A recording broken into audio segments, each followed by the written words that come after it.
Buenos dias. Hello, everyone. I'm sorry for the technical difficulties. I've been trying to go live via Zoom for the past 10 minutes or so, but it has not been working. So unfortunately, we'll have to do a little bit of a different type of lesson today. And again, I'm sorry for the late start.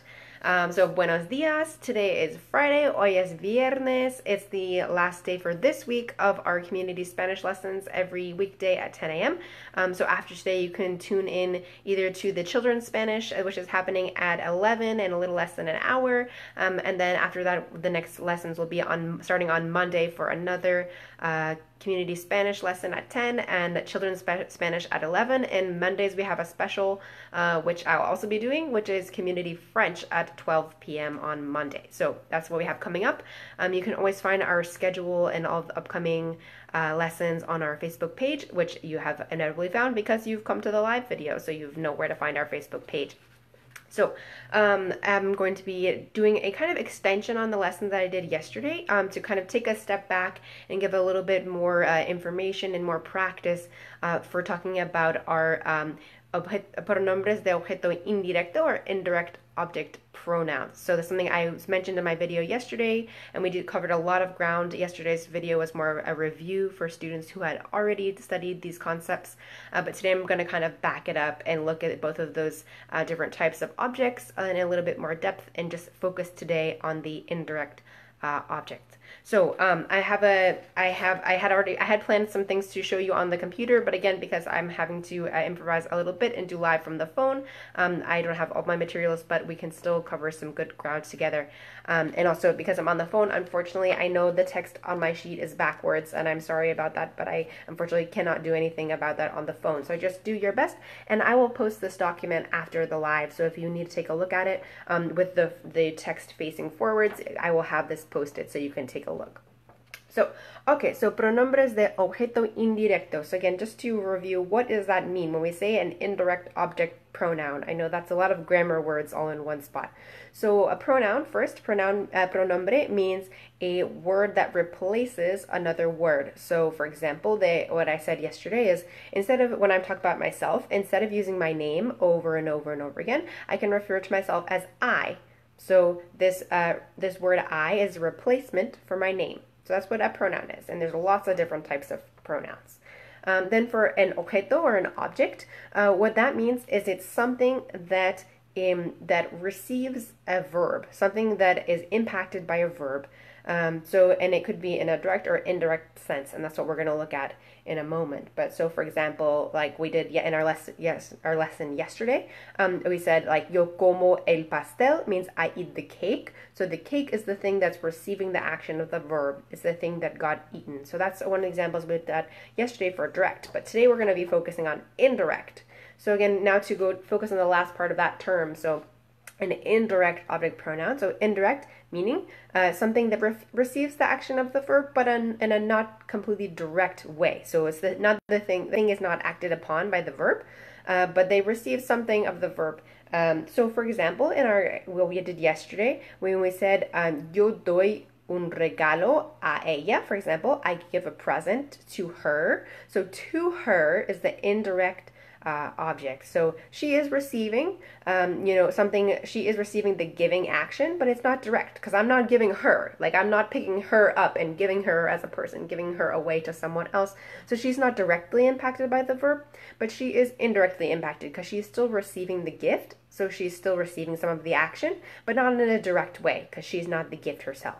So again, this is what we're going to be taking a look at more in depth today, is to talk about these kind of indirect object pronouns. So I wrote out a little chart here, and again, I'm sorry that it's backwards, and I will post the forwards version on this in the comments of this video to kind of lay out so we can understand what are our indirect object pronouns, what do they represent. So let's look at these one by one. So first, for example, we have the word me, which replaces in a sentence, again, because as we talked about pronouns, it's a word that replaces another word. So these are all going to be replacements. So me is a word that replaces either a mí or para mí. So to me or for me. So for example, if I say my mom bought a sweater for me, then this para mí is going to be replaced by me. If it's something that's to you or for you, a ti or para ti, then it will be replaced by te. So for example, if I give you a present, then I'm going to use te.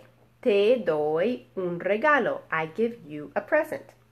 Now, this one kind of covers, this word le covers a lot of ground here, as you can see. So, so a él, to him, or para él, for him, a ella, for her, or para ella, a ella, to her, para ella, for her, and a usted, so usted being you, formal, and para usted, for you, formal. So all of these are going to be replaced by the word le.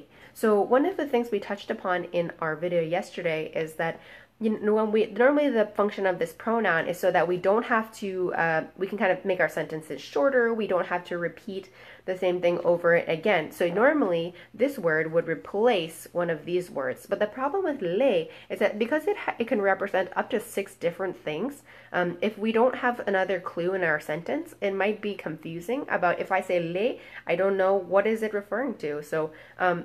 So this is one of the cases where actually it is okay for us to repeat again this phrase in the sentence, even though le is already there. Again, usually the purpose of this word is to replace these words, so you don't have to use them again. But in this case, if we don't have another kind of context from our conversation or anything, we might be confused by a word like le. So in that case, it's actually acceptable, and there's no grammar problem to add these words back into the sentence, just to make sure it's clear to the listener about what you're saying.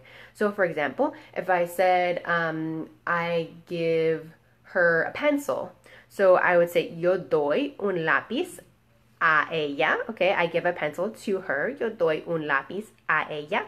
So when I'm going to make the new version of the sentence, including le, I would say, yo le doy un lápiz. And I can repeat, yo le doy un lápiz a ella. So I know although I have le in the sentence, I actually can incorporate this back into, again, just to clarify, if I don't have any other context about what I'm talking about, then the listener might not know what I'm speaking about. So it's okay for you to add these back in. So yo le doy un lápiz a ella. It's correct to have both of them, just to clarify. But if you have more context from the conversation, so everyone knows who you're speaking about, then when you say yo le doy, they already know we're referring to a ella, so then you don't need to include it. Okay, as we continue down, so we have this one. So if it's a nosotros or para nosotros, so to us or for us, then it's, oh, I'm sorry, I wrote it all over again, but it should be nos. So we would replace it by nos, okay? So if it's a nosotros or para nosotros, it's replaced by nos, okay? And then if it's a vosotros or para vosotros, it actually is os. It's os, okay? Then now this one for the bottom, we have the same thing again, where this word can represent up to 6 different combinations. So it can be either a ellos or para ellos, or a ellas, para ellas, a ustedes or para ustedes, and these would all be replaced by les. So again, just like we saw with the le example, if we need to add these words back into the sentence, even after we do the replacement, that's perfectly fine in Spanish, just to make sure it's clear. So for example, if I was going to say, I give them the tests. For example, I'm the teacher, I give them the tests. So I would say, yo doy los exámenes a ellos, right? I give them to them, a ellos. Okay, so then I'm going to say, yo les doy los exámenes, and I can say yo les doy los exámenes a ellos. It's still correct for me to put les and a ellos, because if I just have the word les, it might not be clear which of these options is the right one. So I can add a ellos back to do that to get. So that's our little review of the different indirect object pronoun words. So now I wanted to do a little bit of practice with you, and again, I'm sorry because I wanted to have this on the computer and have us all look at the exercises together, but because of the technical difficulties, I can't show you the screen, but I'm still going to try to do a couple of the exercises with everyone, so everyone can still get their practice in for today. Working with one of our most common verbs that we use with these kind of pronouns is the verb gustar, which we translate in English as to like. But technically it's not exactly to like as we say in English, but we actually use it to say something is pleasing to us. So that's part of why we use these kind of pronouns we just spoke about a lot with this verb, because it's always something that's happening to someone in the way that we say this in Spanish. So for example, if I'm going to say like I like chocolate, then it would be me gusta el chocolate. So literally chocolate pleases me. So that's just to me. This thing, these feelings, these happy feelings that chocolate brings me, it's happening to me. So that's why I'm going to use this word like me. So instead of saying like we would normally in Spanish, like yo gusto el chocolate, that's how we would usually work with a verb. It's actually going to be me gusta el chocolate. Chocolate is pleasing to me.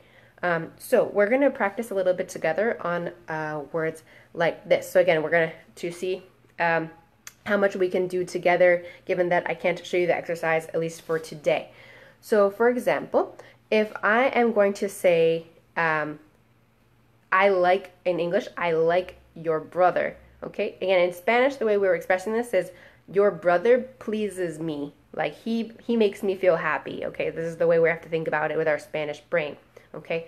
So if we have, we need to fill in the first part, that if we're going to use me or te or le, so try to think about it. So if we have gusta tu hermano is the rest of the sentence. So what are we going to put in the front if you're trying to say that I like your brother? So which of the pronouns would we use to fill in if it's I like your brother and literally your brother is pleasing to me? So again, we have gusta tu hermano. We have to pick one of these words to go in the front. So which one would you pick? So it's me. Me gusta tu hermano. Your brother pleases me. So to me, he causes happy feelings. Okay. Me gusta tu hermano. Okay. Now, if I wanted to say, he likes books, okay? He likes books. Again, literally, books are pleasing to him. Books please him. So what of my words, which one am I going to choose if I'm going to say he likes books? Books are pleasing to him. It would be le gustan los libros, because it's to him. Again, where we said it's a él. So le gustan los libros, okay? Now, how about if I'm going to say, do you like this TV show? Okay? Do you like this TV show? Is this show pleasing to you? Okay? So we have gusta este programa. Now, which word am I going to put in front to ask if you like it? If it's pleasing to you. It's te, okay? So te gusta ese programa. Te gusta este programa. This program is pleasing to you. All right, we got two more ones to work together. Okay, so next one. So if you want to say, like, I don't like the color blue. I don't like the color blue. How can we say I don't like? Or again, literally, blue does not please me. Which word will we choose? It's me again. So, no me gusta el color azul. No me gusta el color azul. Blue does not please me, okay? Now, the last one we're going to work together today is to say, you like coffee. You like coffee. Coffee pleases you. So which word are we going to choose to say, you like coffee or coffee pleases you? It's te. Te gusta el chocolate. Sorry, el chocolate, el café. Te gusta el café. Literally, coffee pleases you. Coffee pleases you. Muy bien. So, just to review, again, that's our kind of briefer lesson for today. Hopefully, we'll be able to not have any more technical difficulties going ahead, so I can do my lessons as planned through the computer, so I can share the exercises with you all. But for our improvised lesson for today, so again, if we're going to say either to me or for me, we use me. If we're going to say to you or for you, we use te. Then if we're going to say for him, or sorry, to him or for him, it's le. To her or for her, it's le. A usted or para usted, so for you formal, or to you formal is also le. Okay. Then for this one, if we're going to say a nosotros or para nosotros, we should say nos. Okay. If it's a vosotros or para vosotros, it's os. So ignore what I wrote there, I'm sorry. It's os. And if it's a ellos or para ellos, so to them, for them, it's les. If it's a ellas, para ellas, so to them, female, or for them, female, it's les. And if it's to you all, as we would say in all the countries outside of Spain, a ustedes or para ustedes, it's also les. So those are our indirect object pronouns. And we'll hopefully have another follow-up lesson where I can show you more practice. This is definitely a concept that takes a while for most English speakers to learn in Spanish, because we have to think about these phrases in kind of a backwards way than we normally would think about in English when you say I like something versus something pleases me. So you have to kind of swap the order. So it takes a lot of practice. So keep practicing. Please feel free to tune in for Children's Spanish today in about a half an hour at 11 o'clock. And otherwise, I'll see everyone else back on Monday at 10 a.m. for the next Community Spanish lesson. Gracias and adios. Buen fin de semana. Have a good weekend.